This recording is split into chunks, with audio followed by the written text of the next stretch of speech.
The body in the cylinder refers to a male decedent, discovered within a partially sealed steel cylinder on a derelict World War II bomb site in Liverpool, England.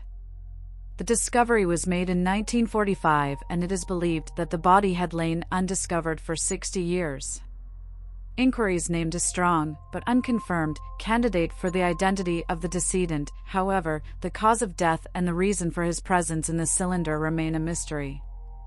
In the summer of 1943, American soldiers were clearing a Blitz site at the back of the Methodist Church on Boundary Street East in Liverpool. An American bulldozer uncovered the cylinder while it was clearing building debris. One end of the cylinder was capped with a steel plate and the other was open. The bulldozer moved the cylinder, and during the operation it unintentionally crushed the open end. Building contractors then extracted the cylinder from the building rubble and laid it level. After the summer of 1943, the cylinder went largely unnoticed. A local witness, Norman Garner, stated that he had seen people use the cylinder as a seat and children often played with it. About 2 weeks prior to the discovery of the body, witnesses saw children rolling the cylinder across from some wasteland in Great Homer Street to Claudia Street.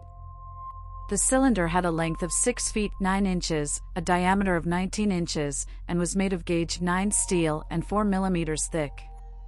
The metal cap to the closed end of the cylinder was bolted in place.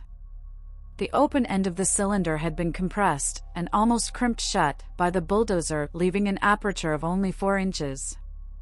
No traces of paint were found inside the cylinder. Further, the general opinion in 1945 was that it had been part of a ventilation shaft. On July 13, 1945, 3 small boys were playing with the cylinder. They were rolling it through the streets when one tried to see what was inside. At first, they saw what appeared to be a shoe. However, on closer inspection, it appeared to be part of a human skeleton. The police were called to the scene, and they used an oxyacetylene torch to cut the cylinder open. The contents were revealed to be a complete human skeleton accompanied by a number of items. The police removed the remains and took them to the mortuary. The remains were found to be those of an adult male who would have been about 6 feet tall in life. It was thought, in 1945, that the man was aged between 25 and 50 at the time of his death. The body appeared to have been in situ for a long time. The left base of the skeleton's skull was missing. The cranium was broken near to the left middle ear, but this did not appear to be due to violence. The head and torso had become detached at some point through movement. A small amount of hair was found still adhered to the skull. It appeared that the man had crawled into the cylinder. The position of the skeleton suggested that the man was lying down and using a brick wrapped in sacking as a pillow when he died.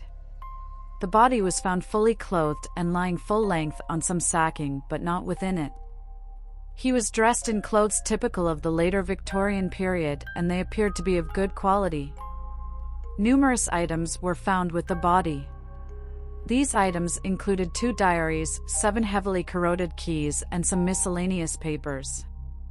No money or other valuables were found in the decedent's pockets. The list of items found in the cylinder, as reported in 1945, is as follows. 2 diaries dated 1884 and 1885.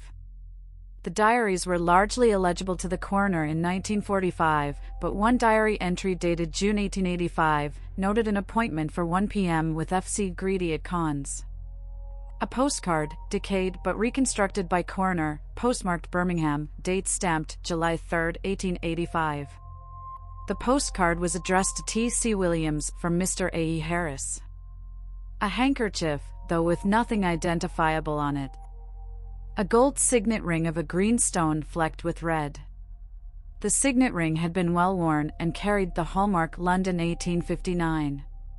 And a London North Western Railway advice note dated June 27, 1885. To this day, the identity of the man in the cylinder remains a mystery.